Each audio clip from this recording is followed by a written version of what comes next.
2018 সালে শেখ হাসিনার বিরুদ্ধে একটা কমেন্টস লিখছিল। আমার ছেলেকে 1 মিনিটও লাগে না ঘরে ঘরে ধরে নিয়ে যেত। সেই ভয়ে আমার ছেলেকে বরিশাল কাজিরা টেকনিক্যাল ডিগ্রি কলেজে ভর্তি করি এই 2021। সেই ভয়ে যেই 24শে জুলাই আন্দোলন শুরু হলো, আমার ছেলে দেশের থেকে চলে আসলো। আমরা থাকি ঢাকায়। চলে গেল 19শে জুলাই আমার ছেলেকে রক্তাক্ত অবস্থায় ঢাকা মেডিকেলের মর্গের থেকে আমি 3 দিন পর অর্ধগলিত অবস্থায় নিয়ে আসি। এত রক্তের বিনিময় হলেও আমরা একটা স্বাধীন দেশ পেয়েছি।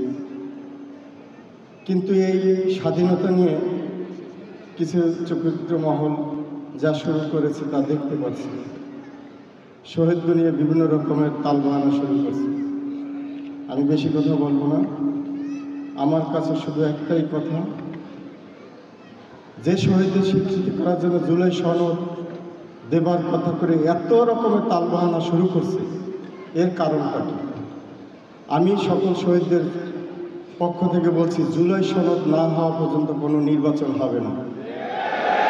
আগে নির্বাচন হবে না। এই জুলাই সনদ নিয়ে এত তালবাহানা কেন?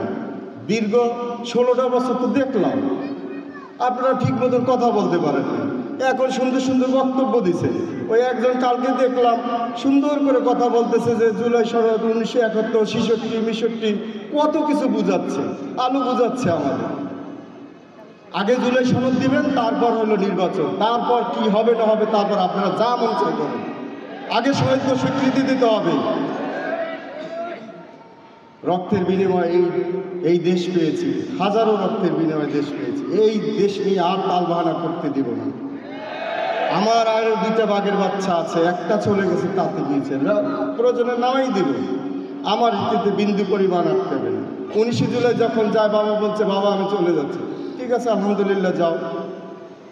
যে শহীদ হয়েছে আমার গুণেতে আক্ষেপ নেই, আমার কিছু চাওয়ার নেই। কিন্তু এদের নিয়ে যদি কেউ কোনো রকম তালবাহানা করে এই জুলাই শহীদকে নিয়ে, তাহলে এটা বিন্দু পরিমাণ ছাড় দেওয়া হবে না।